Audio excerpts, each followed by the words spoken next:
Welcome to Venu cookings. ఈరోజు chicken pickle ఎలా పెట్టుకోవాలో చూద్దాం. దీనికి కావాల్సిన ఇంగ్రీడియంట్స్: కేజీ చికెన్ తీసుకొని బాగా కడగాలి. కడిగిన చికెన్ను ఒక కాటన్ క్లాత్ పైన అరగంట సేపు ఆరబెట్టాలి. ఆరబెట్టిన చికెన్ తడి ఏమీ లేకుండా చూసుకొని మరలా దాన్ని చికెన్ని ఒక ప్లేట్లోకి తీసుకోవాలి. ప్లేట్లో తీసుకున్న చికెన్లో పసుపు, ఉప్పు, ఆయిల్ వేసి బాగా కలపాలి. కలిపిన చికెన్ని ఓ పక్కన పెట్టుకోవాలి. పావుగంట టైం తీసుకున్న తర్వాత ఒక ఖాళీ కళాయిని హై ఫ్లేమ్లో స్టవ్ను ఆన్ చేసి ఖాళీ కళాయిలో ఈ ఉప్పు, కారము, ఆయిల్ కలిపిన చికెన్ని వేపాలి. వేపిన చికెను పచ్చి వాసన పోయే వరకు వేయించాలి.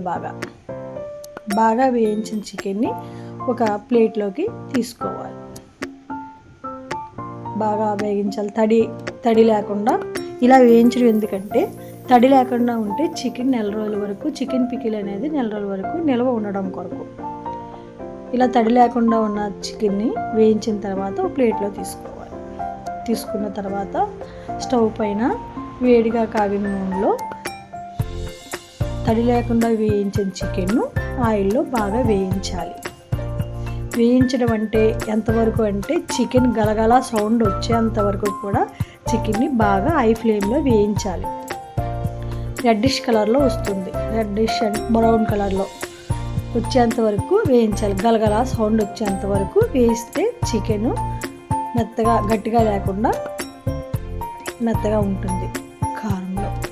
ఈ చికెన్ ఇలా వేయించిన తర్వాత ఒక చిల్లులో ఉన్న గిన్నెలోకి తీసుకోవాలి. తీసుకున్న తర్వాత మళ్ళీ చికెన్ వేయించిన ఆయిల్లోనే ఈ వేయించిన చికెన్ చూడండి ఎలా ఉందో. ఈ రెడ్ కలర్లో ఉన్న చికెన్ పక్కకు తీసుకొని అదే నూనెలోని అల్లం వెల్లుల్లి పేస్ట్ ఎంత అంటే ఒక కేజీ చికెన్కి పావు కేజీ అల్లం వెల్లుల్లి పేస్ట్ పడుతుందన్నమాట.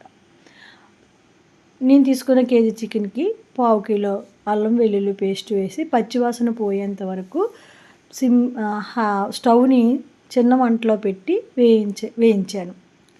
పచ్చివాసన పోయేంత వరకు వేయించాలి. వేయించిన తర్వాత అల్లం వెల్లుల్లి పేస్ట్లో మనం వేయించుకున్న చికెన్ని వేసి అందులో కేజీ చికెన్కి 100 గ్రాముల కారము, 100 గ్రాముల ఉప్పు పడుతుందన్నమాట. సరిపోతుంది.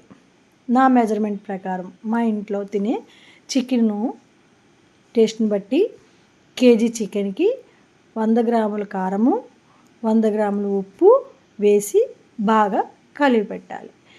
దీనికి ఆయిల్ కూడా అవసరం అవుతుంది. ఎందుకంటే నెల రోజులు చికెన్ నిల్వ ఉండాలి కాబట్టి దీనికి కొంత ఆయిల్ కూడా అవసరం అవుతుంది. కాబట్టి నేను కొంత ఆయిల్ తీసుకొని వేయడం జరిగింది. నూనె వేసిన తర్వాత బాగా వేగించి నూనె ఇలా ఈ కలర్లో వచ్చేంత వరకు కూడా చికెన్ వేయించి నూనె వేసి బాగా కలిపి వేయించిన తర్వాత స్టవ్ ఆఫ్ చేసి చికెన్ పక్కన పెట్టాలి. చల్లారేంత వరకు కూడా చికెన్ని పక్కన పెట్టిన తర్వాత నిమ్మకాయ రసము తీసుకొని ఈ చికెన్లో కలిపి బాగా కలిపి పెట్టిన తర్వాత చికెన్ పికిల్ రెడీ.